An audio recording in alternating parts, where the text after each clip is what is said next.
Becky Holden from Riding from the Ground Up, and today I will be presenting the School of Lérèreté. Now, before the School of Lérèreté, I was already holding clinics up and down the country, Scotland, Bedfordshire, Anglesey, Yorkshire. I was all over the place, and I was probably more well known for working the horse in hand and the long reins. And when I was 11, I got my first job, and I was working at a sofa stud for about 19 years. And it was quite a unique establishment, as we had 7 or 8 different breeds. The yard grew from 3 stallions to 17, and this is what I had the opportunity of working with when I was very young. Up until I met this horse, I always relied on the horse's talent to make me look good. And I worked with some talented horses. And in 2009, I took on my mum's horse, Jen. Now, previous to this, I was used to Iberians and Arabs, and mainly stallions. And she was a sports horse, an Irish sports horse mare, and there's nothing like a mare to put you in your place. And she put me in my place, and in no uncertain terms told me that I needed to go and find something else.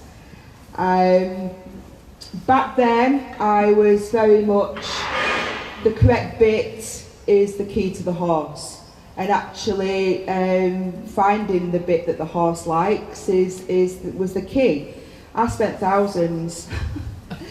She'd liked the bit for so long, 6 weeks if I was lucky. You know, it was always the expensive ones, the Springer and New Shoe, and I'd trial the bit, and she'd like it, and 6 weeks down the line it was just the same as all the others. I tried bitless, she absolutely hated bitless, but the common denominator in all this was my hands. Do you know, it was my hands that needed to change. Now, I wasn't what I'd class as a mainstream, I didn't receive like mainstream instruction when I was younger, so I wasn't sawing the mouth in. I was classically trained, but she said I was still not good enough. So I was very, very lucky to be accepted on the first UK School of Lérèreté teacher training course. Now, the school was founded by Philippe Karl in 2004. Philippe Karl, a former rider of the French National Riding School, the Cardenois in Semur, France, he dropped out of his medical studies to dedicate a lifetime to training horses. I'm really glad he was a horse trainer and not a doctor. And I'm also very, very glad that he dedicated his time to teaching people as well as horses. After leaving Semur, Philippe Karl founded the École de Légèreté, which translates to the School of Lightness, to share his philosophy with people who want to know how to school horses of all breeds with kindness and respect, and even to the highest levels. Riding teachers can become licensed to teach the philosophy of légèreté in Philippe Karl's name only after several years of training and passing a set of stringent and practical and theoretical exams. That was the most proudest day of my life, because those exams are not easy. So I promise this isn't going to be a lesson in history, but we have got to mention people in history. Le Grenadier, we're going back here, late 1600s, mid 1700s. And he was one of the first in demonstrating a method of equitation that is progressive, logical and rational. All modern schools proclaim themselves as followers of Le Grenadier.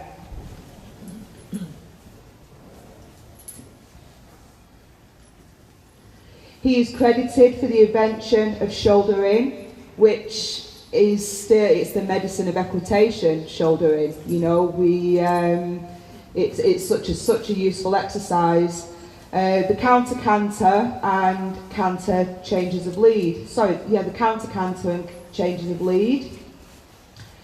Now, I was a little bit intrigued to see what Google would say about Le Greninier, okay? Now, this isn't going to sound really that classical, but he taught his students to ride the horse from back to front, to put the horse on the bit and establish balance and subsequently lightness in this approach. Driving the horse forward, sending the energy of the hind legs towards the bit. The rider accepted the fact that the horse might temporarily put more weight in the reins before balance and lightness were established.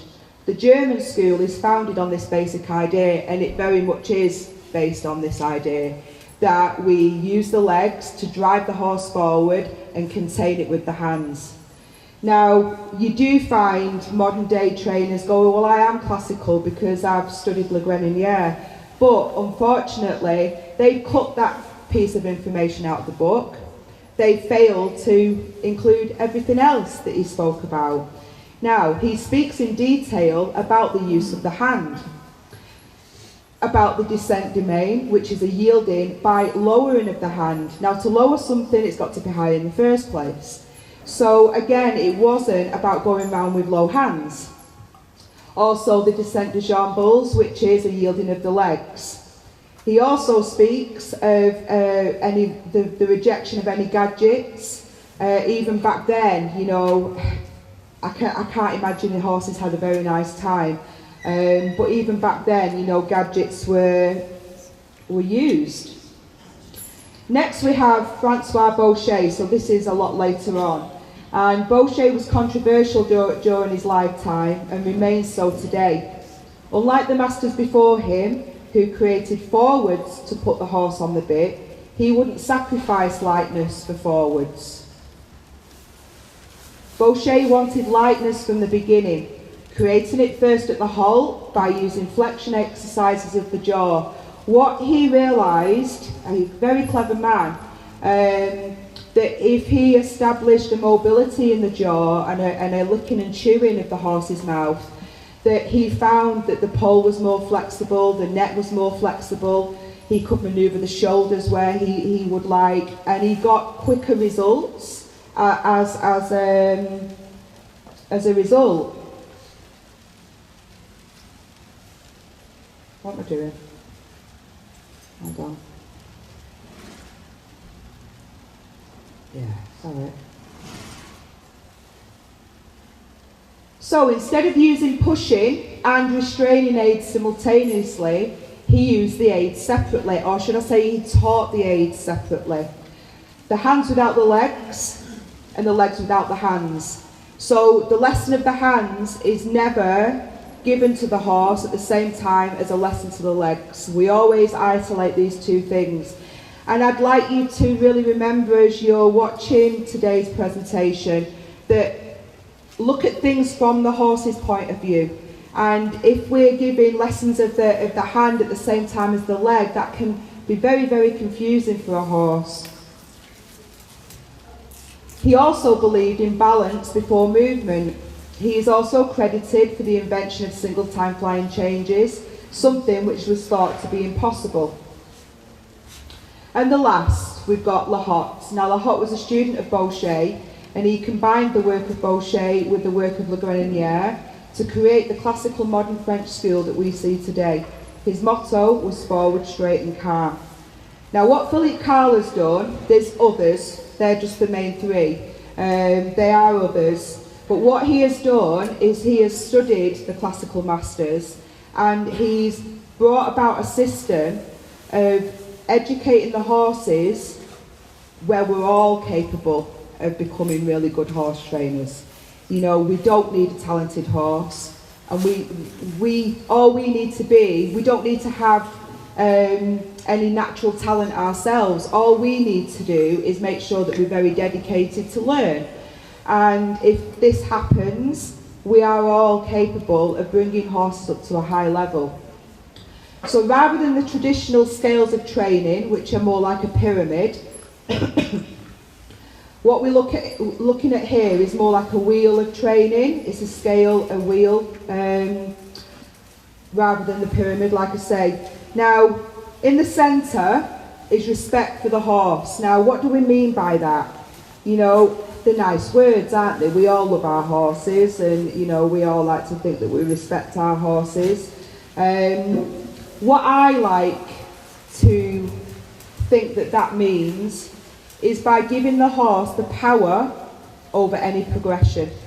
And I think that when we are learning a new system, or we're trying to improve ourselves as riders, what can happen is the horse maybe plateaus, it stays at a level of training where we go, it's our fault, we're not getting it right. Whereas in fact, what the horse just needs is it repeating a little bit longer until they don't need it repeating, yeah? So like I say, to respect the horse, we really do need to give them the power over any progression. We start with the triangle at the top, which is balance, relaxation and impulsion. And we are looking for légèreté in all three things. Again, légèreté is just lightness. It translates to lightness. So balance and relaxation are the job of our hands. Obviously, impulsion is the job of our legs. Now, horses are born with more weight to one shoulder. It's a little bit like us being left and right-handed. And they also prefer to carry a lot more weight on their shoulders. When we sit on board, they carry even more weight on their shoulders. So it's really important that when we use the word balance, that we really do develop the balance to the shoulders. First of all, on the lunge, you don't need to move your chair, but if you just look at Jenny and Oskar, what we do on the lunge is we encourage the horse to tighten the lunge line, to take the shoulders away, to also lunge straight lines. So if you just go onto a straight line, Jen. And we establish, just do small circle and then just do straight line. By being able to control the shoulders on the lunge, this is the first place a young horse learns how to balance in the school. So we don't just go around and around and around in circles, hoping for the best. Also, it's good gymnastics for us as well. You know, it's boring for the horse when we just stand static in the centre of the school. You know, it's about playing and maybe change the direction in your own time. Again, just establish the balance on a circle and then start going straight lines. Squares, straight lines, wherever you like to go, Jen.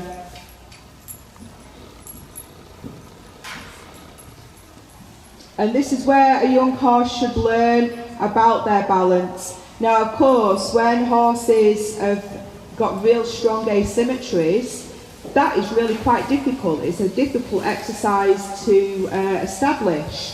Thanks, Jen.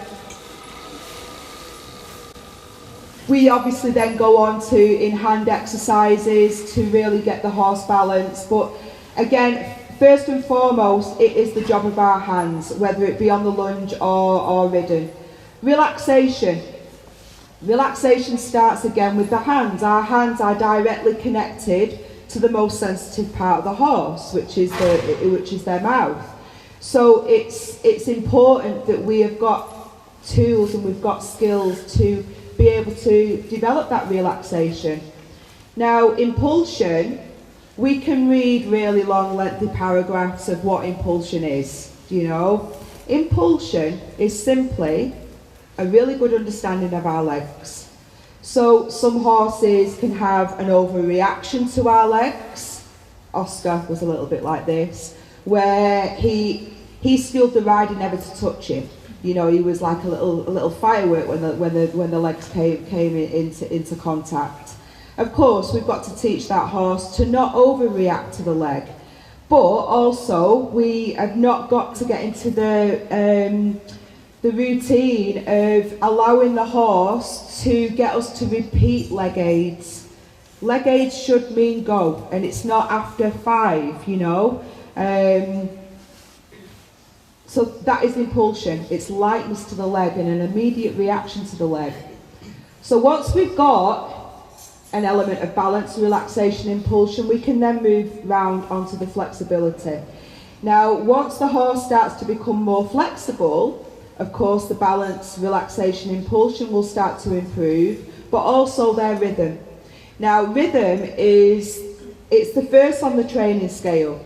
So unless your horse is born with natural rhythm, where do we start? Do you know, and the scales, the traditional scales of training are really designed for horses that are quite good already. Do you know, they're not designed for our Arabs and thoroughbreds and cobs and, you know, all our ordinary horses, our everyday horses. Flexibility also, like I've mentioned about them weighting one shoulder more than the other, they naturally have neck muscles that are slightly shorter on one side. That usually corresponds to which side the mane falls. Now, horses don't always read the textbook, but usually, if the mane falls to the right, usually that will be their easier bend. This means that the muscles on the right will be naturally slightly shorter, so left bending will naturally be quite difficult for that horse. So it's about developing equal flexibility in the neck.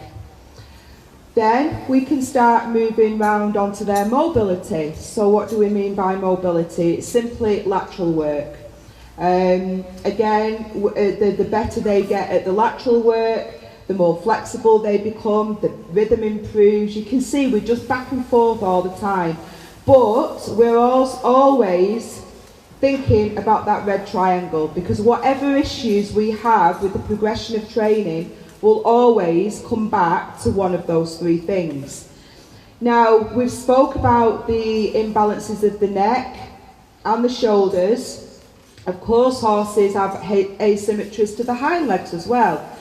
And what tends to happen with the hind legs is you'll get one hind leg that likes to push, and you'll get one hind leg that doesn't like to push. So what we do with the lateral work is we simply do lateral work on different angles. And actually the asymmetry of the hind legs compared to the rest of the work that we do is relatively quite easy to fix.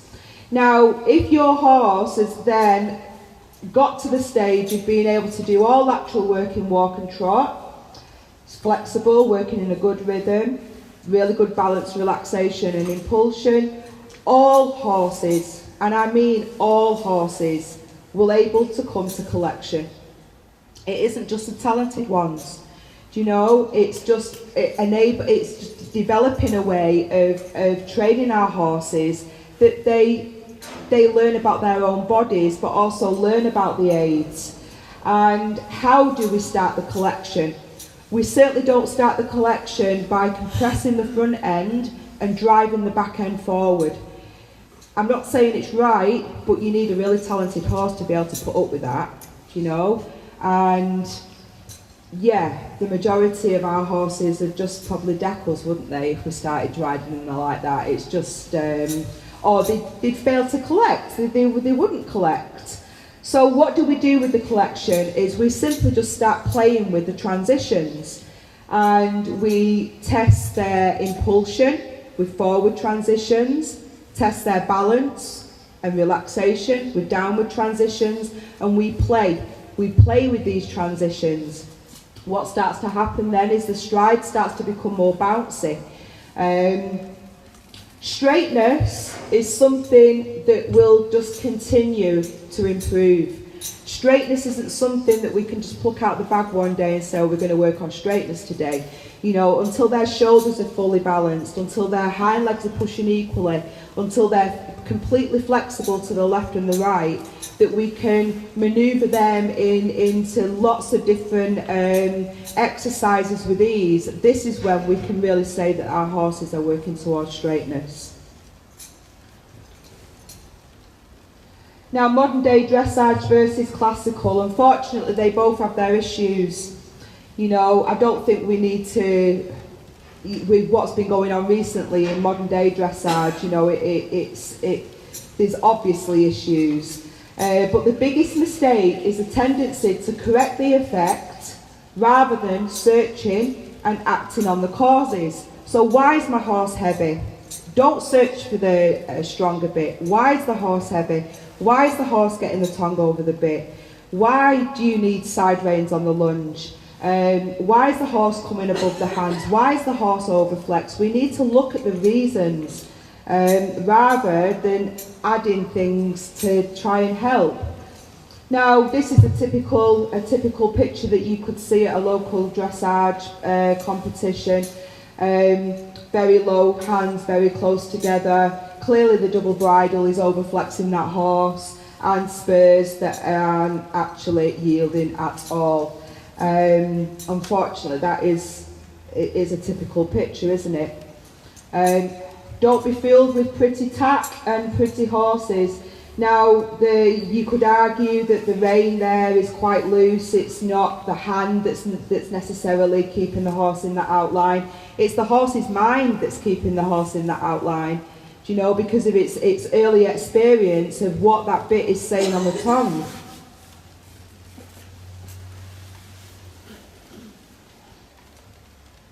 Again, Iberian horses taught to piaffe way too soon. Simply because they have got a talent for collection doesn't mean to say that we need to be piaffing way too early. The only good thing about that picture that's a really bad thing is the gaping mouth. And at least the poor horse is able to gape the mouth.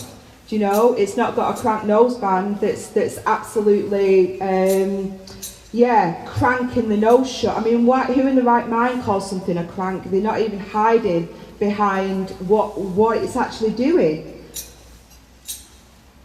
I keep losing my cursor. There we go. Also, you know, if the horse hasn't ended up overflexed, you know, you can see that the horse's nose is still in the future, the pole's the highest point. But what's happening here is it's not been schooled to carry the rider properly. You can clearly see how hollow that horse is through its back. So let's take a look at a horse in nature. And we will be referring to this as a natural outline. The nose is forward, underneath the throat line's nice and open, the pole's the highest point.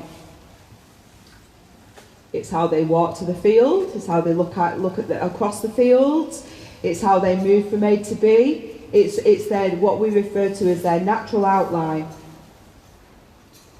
The faster they go, the more this angle will open, because of course they've got to breathe more.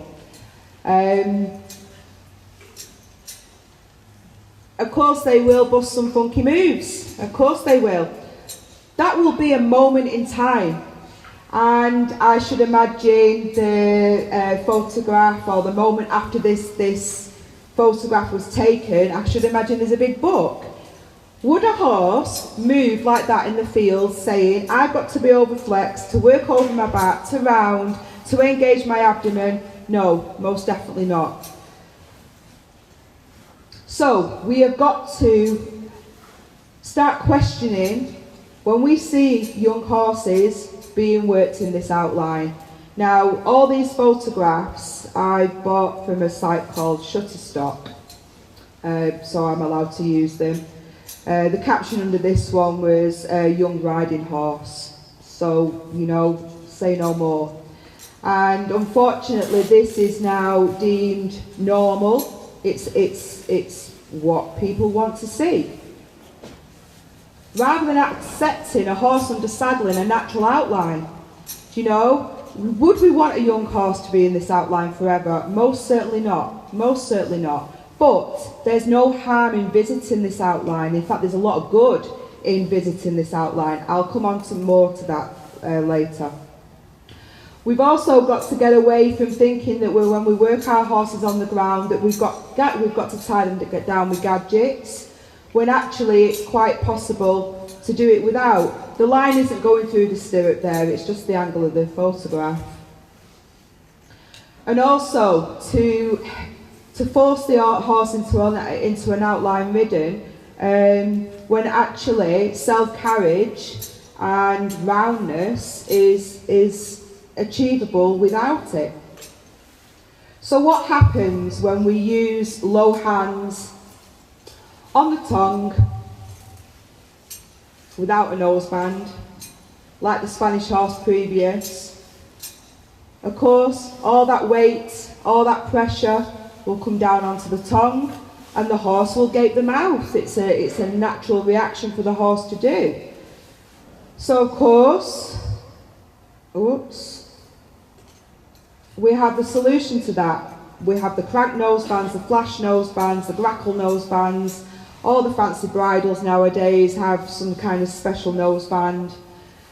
And then that's the outline that it produces. I've got to credit Philippe Karl for these drawings. I can't draw.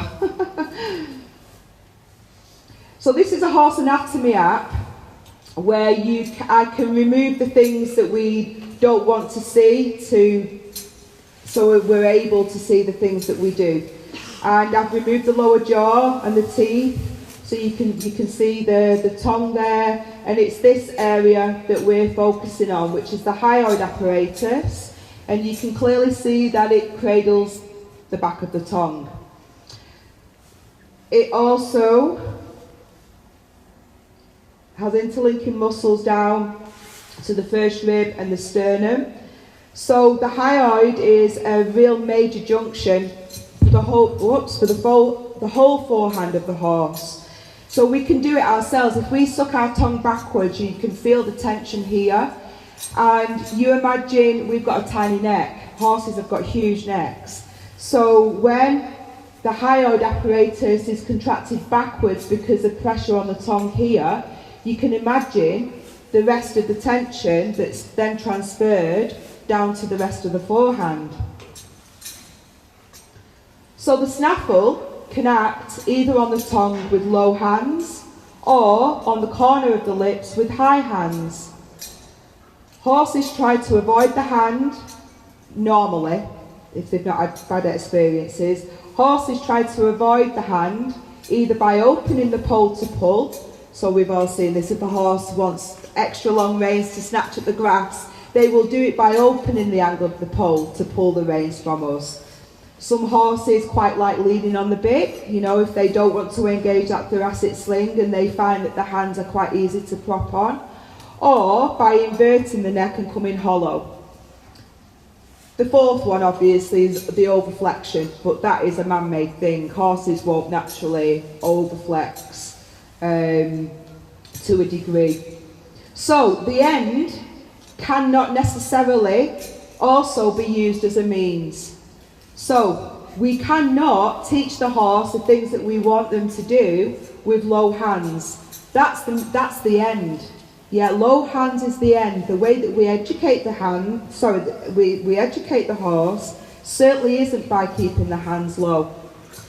So let's take a look at this horse again. It's probably a young horse. Clearly probably not been messed with side reins by the looks of it. Quite braced and elevated through its neck, a little bit hollow through the back. Send that away to most trainers and you know what had happened. The roller would come on the side reins and it would be lunged until it accepts the force of the hand. So what would we do in the school? So we would teach the horse, first of all, we would teach the horse this stationary at halt with nothing else to think about. And we call this flexion action reaction. So the horse is above the hand, it's inverted and above the rider's hands. So rather than niggling with the hands staying down to force the horse to come into an outline, what we do is we raise the hands to be level with the mouth, but we add a contact. And again, remember, this is taught on the ground. The horse feels the contact in the corners of the mouth and go, I felt that before, I felt that with the stationary flexions. So what they do is they extend the neck. And the rider goes, thank you, lowers the hand. So what happens with this way of schooling is the horse trains us to keep the hands down. Because when the hands are saying nothing, the hands are down. Now this is a good friend and student of mine, Megan. She's in her early 20s now. She makes me feel really, really old. But this was when, I think this was in a demo actually a good few years ago. And this is her young Connemara lynx. Now he was bred to be a show horse, and he grew too big. And he had been started in side reins and ridden a little bit overflex. So Megan just spent the first few months turning him back into a normal 4-5-year-old. Again, would we want that outline forever? Most certainly not, but it's quite a normal outline for a young horse. So with the process of the things that I've spoke about, developing flexibility in the neck, the horse carrying the rider and himself balanced on the shoulders, understanding the leg aids. This was Lynx about 2 years later. I'm sorry, the quality of the pictures aren't very good, but this is my favourite picture of all the pictures that I've got. You know, because we can see on the previous picture, the muscles of his top line are short, he's hollow. The muscles of his undercarriage are long.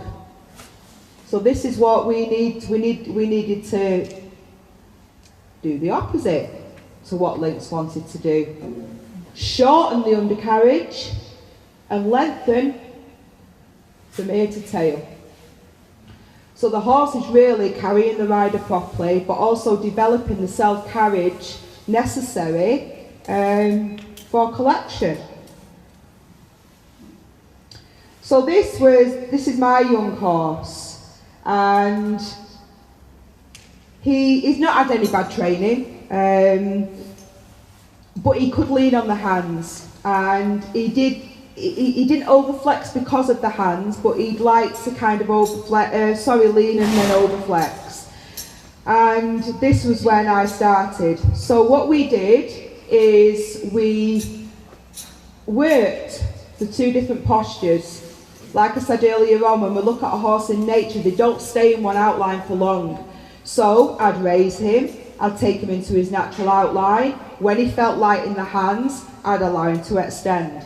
And I'd work through these different postures. I wouldn't be in either or for too long.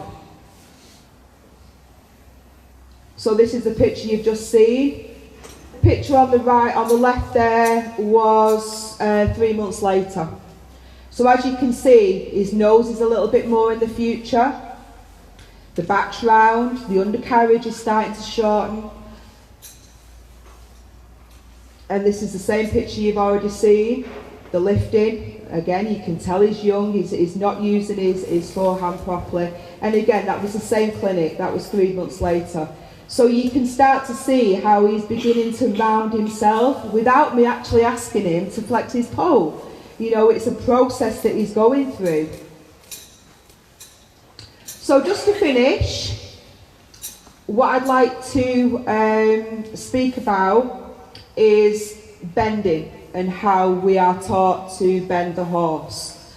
And we are taught very often to use the inside leg at the girth, the outside leg behind the girth, to promote the bending through the body. You'll only ever see that on a diagram.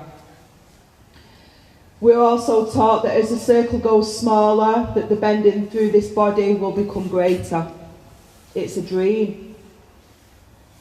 I've got dressage books, old ones, with diagrams like that. Because reality is that it's the neck that bends, it's not the spine. There is slight rotation in the sacroiliac area, nothing really to write home about. So to teach the horse to bend round the inside leg is actually something that we develop. It's not something that we use, that we don't use the leg, in other words, to teach the horse to become flexible. The inside leg is something that we add to help them understand what that inside leg is saying. But they certainly don't bend through their body like a banana. They have a very straight spine, and it's actually the neck that bends. So initially, when we are teaching the horses to become flexible, whether it be in hand or ridden, at the beginning it's very much the job of our hands, okay? It's definitely not the job of our legs. And what we tend to do then is we'll teach a young horse to kind of ignore the leg. So by the time we get to the stage that the horse needs to be really listening to the language of the legs, or we need to start teaching the language of the legs, we've used it so much that doesn't make sense, that then it's very difficult for the horse to actually develop the education of our legs. So when you turn this way, I'll do these first bits and then I can kind of do a little bit. Stop tuning the rain. So we always start the education with what we call the stationary flexions. Now, we start off with just a simple one to start with, where the horse is feeling the bit in the corners of the mouth, and we are promoting mobilisation of the lower jaw. We can then take them round into a pronounced bend, again without weight in the hands, and then back to centre, and then round the other side. It's really important that these things are done stationary. It's quite remarkable how the stationary flexions usually are. The stationary flexions can really improve their balance when we first start these, and we do go into the difficult bend. You know, they tend to fall out on the opposite hind leg, and they lean on their hands, and they find this super, super difficult. Good boy. Well done. So they're the ones that we begin with. Go on, go back one. Go back one. Go back one. Or you can split that will do. So there, what we can start to do is do them from the side. And again, whether it be stationary or working in hand, I'm always acting on the corners of his mouth. So I'm always putting any pressure that I need to up towards the ear. In other words, I'm not coming that way. I'm always going this way. And now what I'd like Oskar to do is that when he feels me give the rein longer, that he stretches and copies with his neck position. Good boy. Now, obviously, he understands that when I give a long rein, that it's his job. That it's his job to lengthen that neck. Good boy. And copy with his neck. So how do we begin? How do we begin to teach the horse this? And this is where we start the action-reaction training. Now obviously he does know, so what we do with the action-reaction training is bring the reins over behind the ears, and all I'm going to do now is bring the hands together, and again he's going down straight away. What tends to happen with an inexperienced horse is you tighten the reins and they instinctively will take their head higher, okay?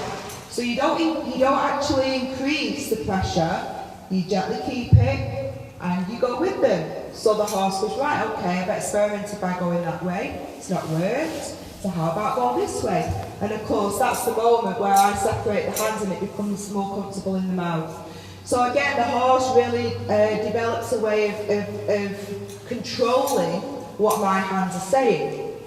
Good boy. Do you want to just say hand? Thank you, darling. Good boy.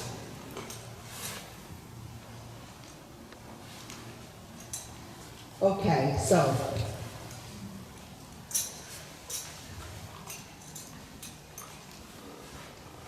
if we just go large, yeah?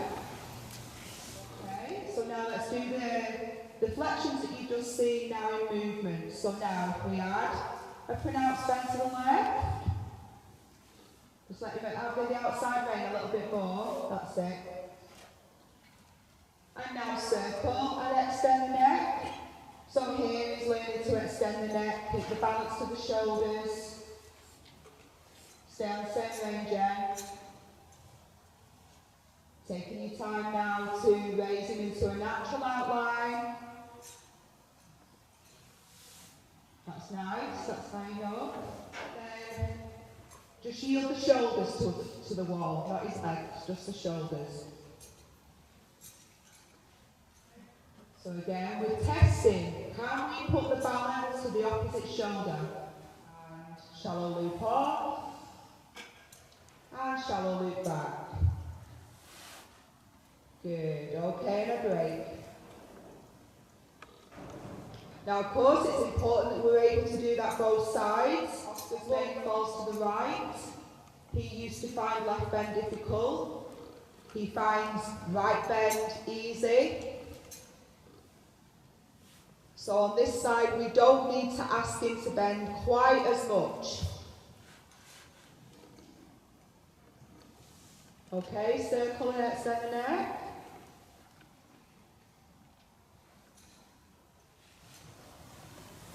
What we also use quite a lot in the school is counter bending. So what do I mean by that? Counter bending is always a very light bend to the outside. And again, it's a very useful exercise to be able to control where the shoulders are. Horses naturally like to turn with a counter bend. So again, we promote their way of turning naturally. Super.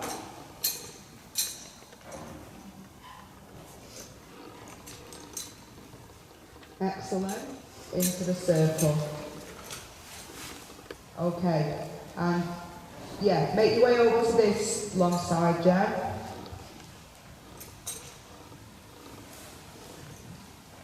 And shoulder in on this side.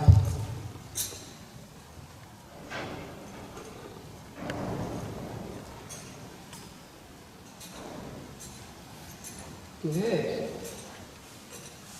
Very good.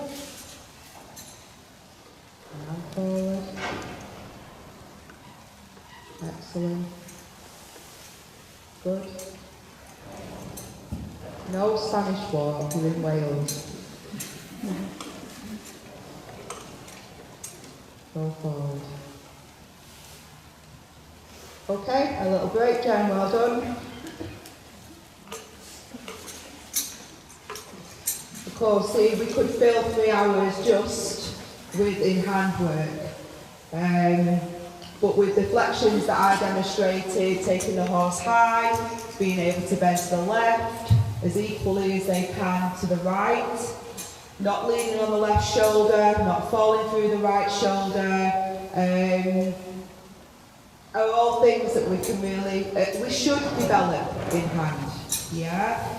Because if we try and fix these before we've got any in-hand work skills, of course, adding the weight of the rider is only going to make things more tricky. Okay, so while Jen gets herself on, has anybody got any questions about anything? Yeah? The extension where he doesn't have to stretch, that's just coming from bringing the hands up and finding his own way of stretching down. That's a good question. Because he's schooled to neck extension, he's recognising the lengthening of the rein. Okay, so as soon as he feels Jen lengthen the outside rein, he knows to extend his neck. If the horse doesn't, which they don't at first, they will allow the loop to come into the rein. That's when we would then change the rein position to over the ears and add the action-reaction. In fact, I'll do it when she comes back over. I'll explain that again for you. It's the action-reaction with an educated horse is one of the flexions that we will eventually not need, because as soon as the horse recognises that we give a long rein, they will simply extend their neck and copy our rein length. They're almost anticipating that if they allow the reins to come loose, that they will feel the action-reaction. And we know that horses have an incredible talent in anticipating what's coming next. So again, they go, oh no, you don't need to tighten the reins, I'll tighten them, you know. So it's quite a clever flexion, really. Any more questions? Yeah? I have a couple of questions. I'm just wondering, curious, how much pressure you're actually putting on the bit. When the horse is light and responsible for their own forehand, their own neck, it's nothing. We're not adding anything. It's when Jenny was working in hand there, she's got hold of the bit. What she's in fact doing, if Oskar tried to put any weight on that hand, she just wouldn't allow that hand to move, okay? But also what would happen is she wouldn't allow the hand to come down and back on the tongue. She's always carrying the bit, if you like, towards the corners of the mouth, just in case he does lean on the bit, and then, like I say, the action will only be in the corners. We're trying to relieve at all costs any pressure on the tongue. Yeah. And I noticed as well that we've got the teeth pieces on the bit, so would you recommend that you... It's a very useful bit for even though it's not a basic level anymore, but it's a very useful bit, especially for the beginning, because we talk quite a lot about the corridor between our hands. So what happens is the bit then backs up the corridor between our hands. And especially if a horse is particularly stiff one way, you know, we want that bit to be as stable in the mouth as possible. Yeah, anybody else? She gets herself ready. A question, good one. So when in hand, and we've got the bend, sorry, hold on. What Oskar recognises is that rein going longer. So then he's got a contact to my thumb now. I've not got a contact. He's light to the bend because he understands how to stay self-carriage to the bend. If I wanted to change this neck position, it's very lightly in the corners of the mouth until he becomes back into his natural outline. Good point. So like there, where he just tried to come down against the hand, it's not that I'm adding contact, it's just I'm not allowing him to move my arm. You're being a very good boy.